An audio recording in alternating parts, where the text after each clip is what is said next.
Today's devotion is called Ask Him. And we are on day 133 and we're on May the 13th. Then today's morning rinse is Isaiah 37 through 39. And the featured verses today include 5 verses. We're featuring Isaiah 38, 1 through 5. In those days, Hezekiah became mortally ill, and Isaiah the prophet, the son of Amoz, came to him and said to him, "Thus says the Lord, set your house in order, for you shall die and not live." Then Hezekiah turned his face to the wall and prayed to the Lord and said, "Remember now, O Lord, I beseech you, how I have walked before you in truth and with a whole heart, and have done what is good in your sight." And Hezekiah wept bitterly. Then the word of the Lord came to Isaiah, saying, "Go and say to Hezekiah, thus says the Lord, the God of your father David, I have heard your prayer. I have seen your tears. Behold, I will add 15 years to your life." As I was sitting down and just going through the devotional and editing it before sending it off to the professional editor and to print, I was only a few days past a trip that I was visiting my dad after he was critically ill, and it was only about a month ago from the time that I wrote today's devotion. And in fact, he had told me while I was visiting that he thought that he was going to die. And it was really hard for me to hear it. And yet when I prayed for him with my mom while he was hospitalized, I remember the story of Hezekiah. So I prayed for God to extend my dad's life. I prayed this prayer.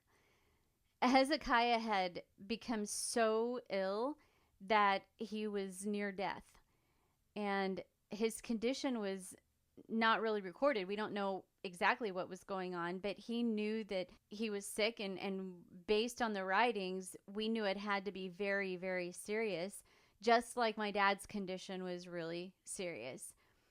And Hezekiah was so distraught about it that he cried to God, begging him to let him live. And while I was reading this story in Isaiah, I noticed there were 2 things about Hezekiah that were super noteworthy.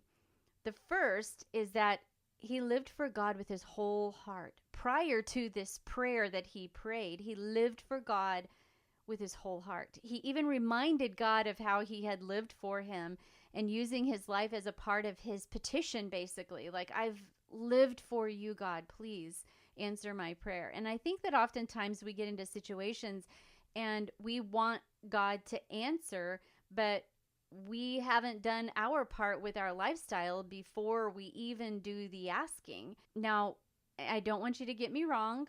I know that there is grace, and God is ready to bring us into his arms if we have swayed from his will, or if we've, misbehaved, if you will, in a certain way. But our lifestyle is most assuredly important.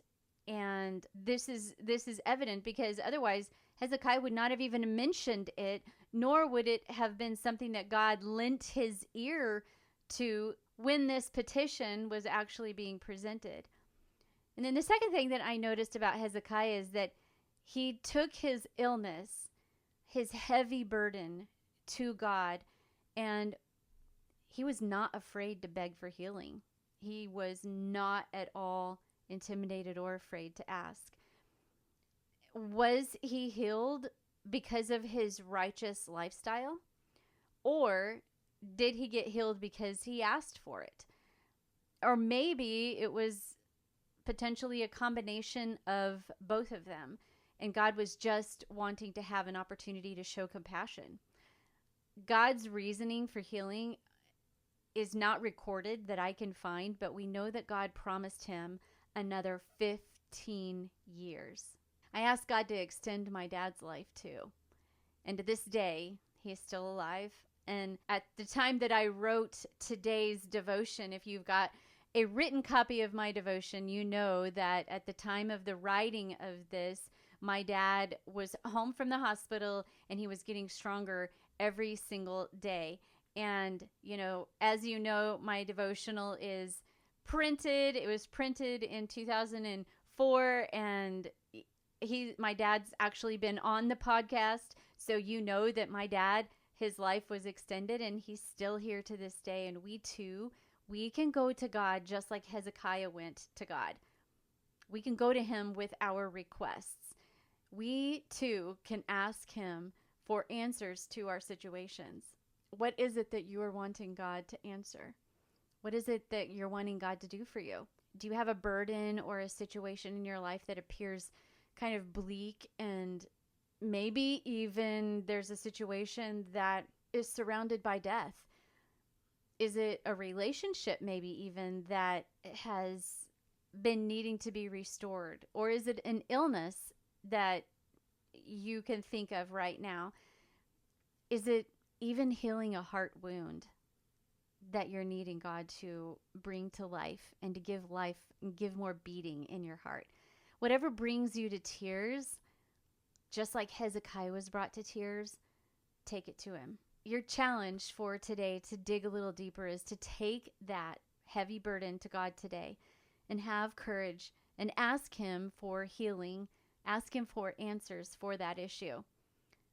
He just might be waiting to hear from you. I hope that today encouraged you, especially with my story and my dad, and especially with Hezekiah and Isaiah's situation. But when you're pulling up your journal and you're reflecting on today and all of the things that you're thinking about and burdened with, write down what you asked God for today. In this year, what did you ask God about? And did he talk to you about your request? What is it that you're burdened about? I hope that you have a beautiful conversation with God, and I truly hope that he answers you in such a way that you feel his arms of love around you. And I know that there are a lot of people praying for you. Just like Isaiah came to deliver a beautiful message, I hope that you receive a message as well. If you don't have the hard copy of the devotional, remember that you can always go to the show notes and pick up a copy of it. And I would love to hear your stories as well, especially those where God gives us that deep-seated compassion and that he loves us so much.